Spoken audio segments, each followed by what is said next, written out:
Halo rencang-rencang, nami abdi Kim dari absen 22 dari kelas 7A.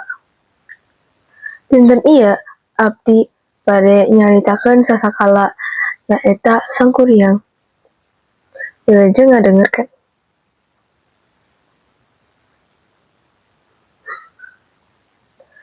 Sangkuriang anjeunna teh pemburu anu terampil. Hiji dinten anjeunna teh ngahaja maenah dumang kusabab frustasi henteu tiasa newak mangsa anu dipilih lari. Nalika anjeun nyarios ka indungna Daya Sumbi, indungna ambek pisan. Daya Sumbi ambek pisan sareng ngalekeun sirah Sangkuriang ku sendok beas. Kabaraha ku rasa salah. Sangkuriang tungtungna ngubar.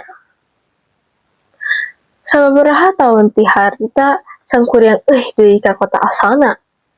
Nanging anjeun henteu ngakuan indungna Daya Sumbi.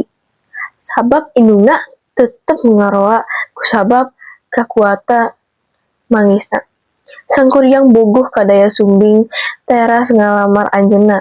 Daya Sumbi curiga nalika ninggang tatadina sirah Sangkuriang sareng sadar yen eta putrana anu leungit.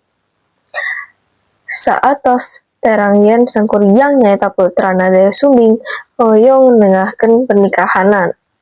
Anjeunna masihan sarat ka Sangkuriang, ngademekeun perahu anjeun sareng situ sapenting sono mustahil Sangkuriang nampi tantangan eta dibantukeun makhluk gaib.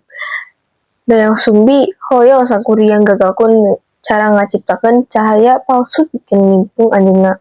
Ieu ngajantenkeun siga panon poe parantos medal Sangkuriang. Anu ngarasa dibobodo janten ambek sareng najong parahu eta. Sababkeun eta ti balik ieu janten asal-usul Gunung Tangkuban Perahu. Hatur nuhun.